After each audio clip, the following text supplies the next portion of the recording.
in the council could be looking at potentially a dead person very soon. That's how I feel in my head, that I'm going to die soon because of my health problems.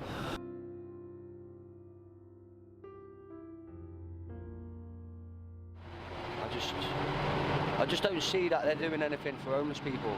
There's no shelters or nothing, and they just need to stand like fix up and just get something sorted, because they've got money to do it. So why don't they open up a place for homeless people to get food and stuff? You know what I mean? Instead you get volunteers who come out and give you coffee and that. They shouldn't have to do that.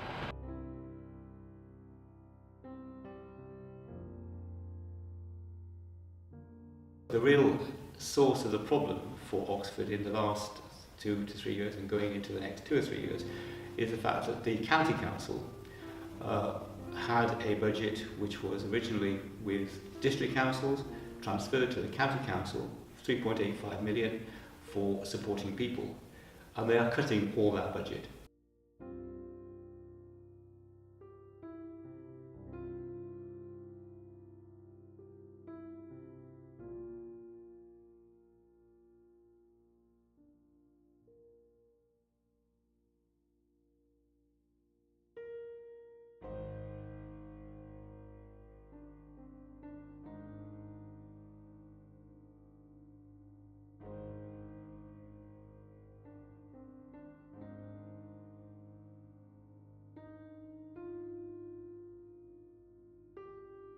Whatever they say here never really seems to affect us in the long run, you know. It's nice to think that they're going to do it. It's nice for them to say it. But in reality, what are they actually going to do? What can they do? You know, all they've got to do is look at that and do something about it, you know. Everything you've got written down there would help solve the situation that, you know, sort of myself and friend Ray over the road there, you know, we're all in. Same thing over and over again. Nobody's going to do nothing because they ain't got the money to do it. Reality, where's all the rich millionaires can come along and suddenly go, look, there's the money.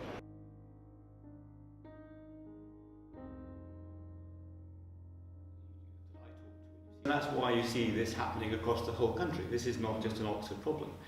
Every urban centre that I talk to and you see in the press has the same phenomenon. The Edge Housing Project was started around 5 years ago by Oxford Community Church, and there was a group of people in the church who saw the rise in need in Oxford of homelessness, decided that they wanted to do something about it.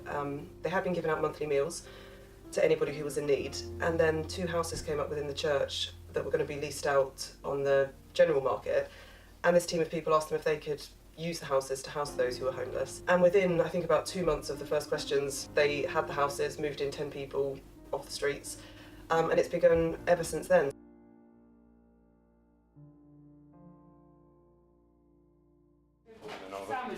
Well, it's about doing, you know, a little bit what we can in terms of we're busy students, and obviously we're living in a city where it's a big problem, homelessness, and you want to feel like you're actually doing a little bit to try and deal with it rather than ignoring it.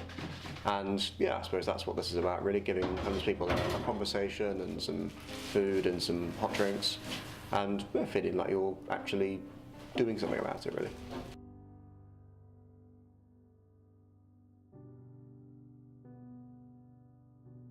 I've even had a student go and buy me my diabetic test strips before when I've had no strips left and I was in a bit of a sticky situation, not knowing what my blood sugar levels were. So I've got some pretty good, I've had some pretty good form with students.